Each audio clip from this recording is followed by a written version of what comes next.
I'm Hannah, this is Piles of Books, and today I'm going to share with you the nonfiction books from my shelves that I have chosen to read in 2024. Okay, so I love to read nonfiction, and I pick them up from thrift stores or book outlet or just wherever I go. So I have quite a few nonfiction books that have been sitting on my shelves for a while. Some of them I just got this year. But last year I really prioritized reading books that I own, and that was fascinating. It was just an enjoyable process, I think. So I was able to, pass some along or just get rid of some. Most of them I kept, but this year I want to keep the momentum going with reading from my shelves. So I have chosen 25 nonfiction books to read that I already own, and then I've also chosen some fiction books, but we will talk about those in a different video. So since there are so many of them, I'm going to grab them off my shelf. They're up here on the top, and start going through them and sharing with you why I want to read them. Okay, so we're just going to do this a stack at a time.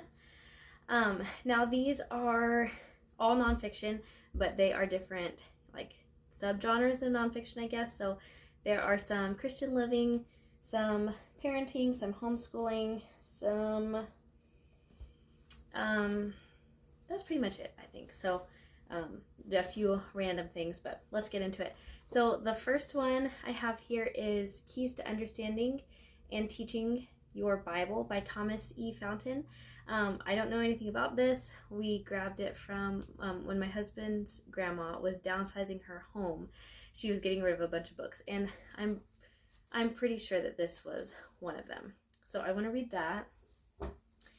This is a classic, How to Win Friends and Influence People. It's a classic. We own it, so I want to get that one done. Okay, this is one that I just grabbed at the thrift store, I think, but it's been on my mental TBR for years now.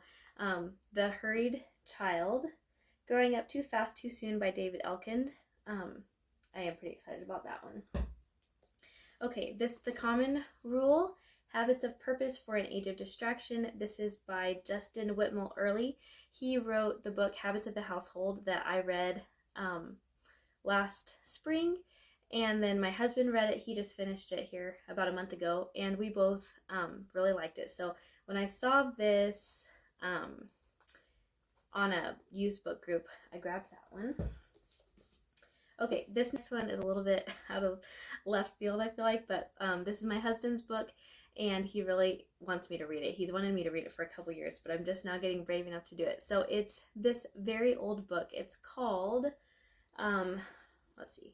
It just says Rise and Progress on the spine, but I think it has The Rise and Progress of Religion in the Soul, and this is by Philip Doddridge is his name. My husband found out about this book when he was reading a book on William Wilberforce, I believe, and he wanted this. So I found this really great used copy. It came from England, and he read it, so I'm excited to finally get to that one for him. This is also my husband's book, Letter to the American Church by Eric Metaxas. I'm pretty much going to read anything that Metaxas puts out. This is a really thin book, so I don't think this will take me very long. And the font is pretty large, but I am looking forward to reading that. Okay, this is a book that I've read before, but I was in high school, so I don't know how many years ago, 12, 13 years ago. Studies in the Sermon on the Mount by Oswald Chambers. If I remember correctly, this book is pretty dense, so even though it's small, I do kind of expect to stretch this out, and it'll take me a while. Okay, Spiritual Disciplines for the Christian Life by Donald Whitney. The foreword is by J.I. Packer, and I have one of his books actually on my list here that we'll get to later, but I don't know where I got this. I think also from my husband's grandma, but it could have been from the thrift store. I'm not totally sure. I did just recognize Packer's name, and so I know that's why I picked it up wherever I got it. Okay, this is one I've tried to read before and I just could not get through it, so I'm going to try it again and hopefully I can get through it this time. Sorry. This is The Mind of Christ by T.W. Hunt, The Transforming Power of Thinking His Thoughts. So, again, this is not a huge book. This is not a huge book. Again, it's only about 170 pages, but kind of like the Oswald Chambers book, it was fairly dense from what I remember, so I'm going to try that one again. Alright, I'm going to grab some more books. Okay, so next is Knowing God by J.I. Packer. I feel like, again, that this is kind of just a classic. I have never read it. I know that I started it when I was in high school, but I didn't get that far in it. I know at the time I was not interested in it at all. So I don't know that much about it, but I do want to get that read this year. Okay, Instruments in the Redeemer's Hands by Paul David Tripp. I have never personally read anything by Paul David Tripp, but a friend of mine has read a couple of his books and has raved about them, so I feel like that this is probably will be a good one. This is kind of chunky. I picked it up at the thrift store, and I am looking forward to getting to that one. Okay, this is Start With Your People, The Daily Decision That Changes Everything by Brian Dixon. I got this at Mardell for $1, so I just grabbed it because it looked like it might be good and it was $1. I think the title of it at the time reminded me of the book called Start With Why. It's a business book and I cannot think of the author's name. Simon Sinek. My husband really likes that book. I do too. It was good. Anyway, so before I had even read that book, I saw this at Mardell for $1 and I was like, oh, I kind of wonder if it's the same, if it's that book or if it's, something similar, and I don't really think that it is now, but we're gonna try to get to that one.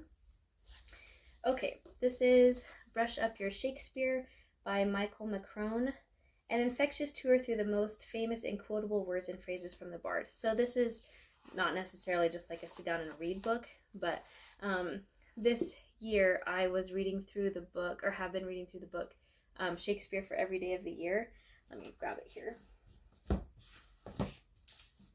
It's this one, and I really like this. So when I saw this, again, I think just at the thrift store, I thought, well, I could read, I don't know if it'd necessarily be one a day or exactly how I would split it up, but I will get to that. Okay, Disconnected, How to Protect Your Kids from the Harmful Effects of Device Dependency. This is by Thomas Kirsting. I got this at Mardell for just a couple $. This has been on my TBR for a few years, and I think I actually got it from the library one time, and then I didn't get to it before I had to return it.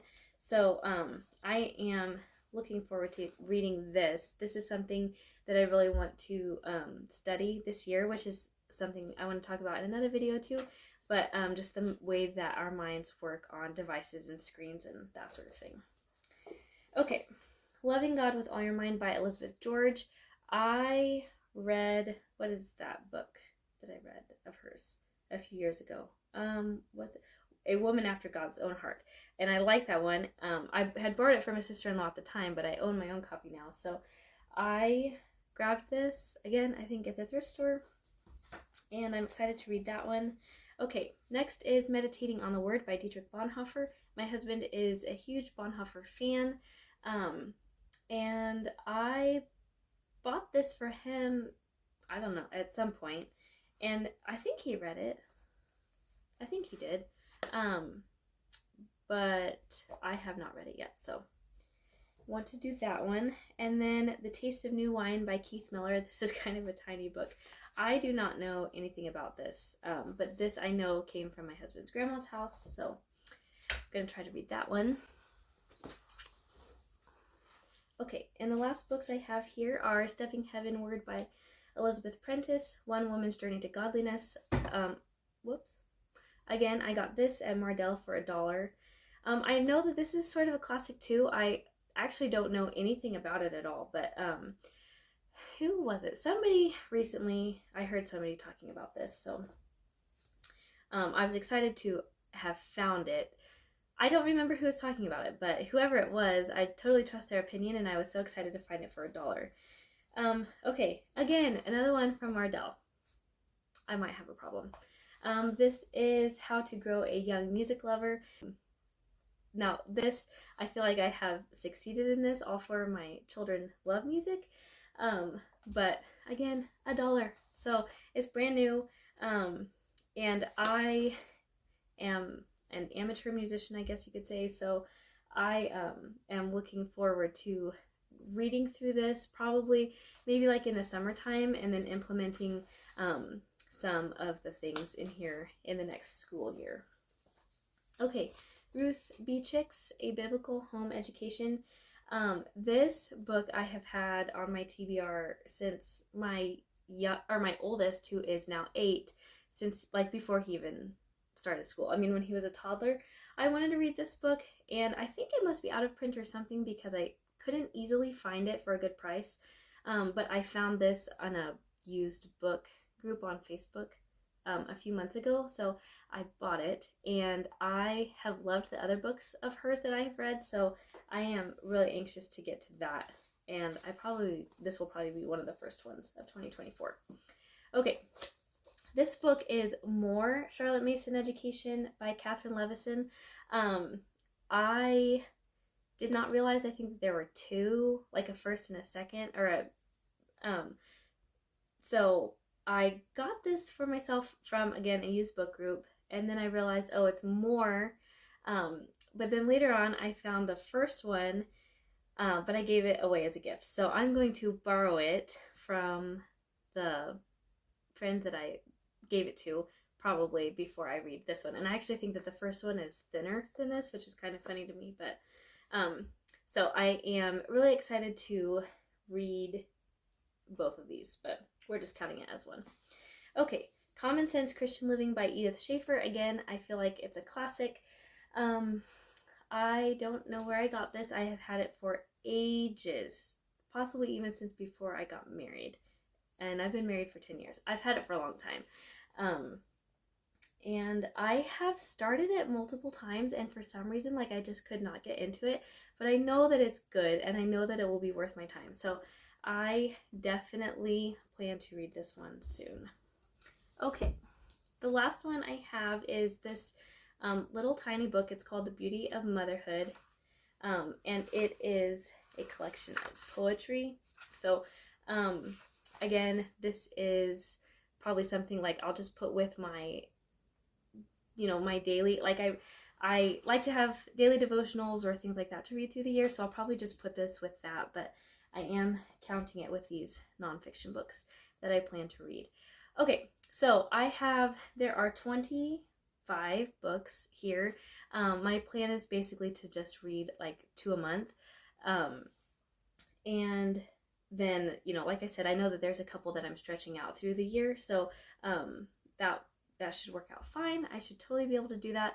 Like I said at the beginning, I love to read nonfiction, so these are not the only nonfiction books that I'm going to read. These are just books that I've had for a long time, or that I have wanted to read for a long time, and they're on my shelves. I'm really trying to read from my shelves again this year, so I want to get through all of these. These are priority. So I have a few other book list videos, I guess, that I want to make. I have some fiction books picked out, like the same kind of as this, just priority, and then I'm participating in a couple of reading challenges this year, and just a few other like reading goals kind of that I have for myself. So I do plan to do some more videos on all of those, and I hope that you will stick around. If you have read any of these, I would love to hear your thoughts in the comments. That really helps me to prioritize, and which ones I'm going to read first or next or whatever. And then, of course, if there's anything that, like content considerations that I need to know about these books, that is super helpful as well. So thank you very much for stopping by, and I will see you in the next one.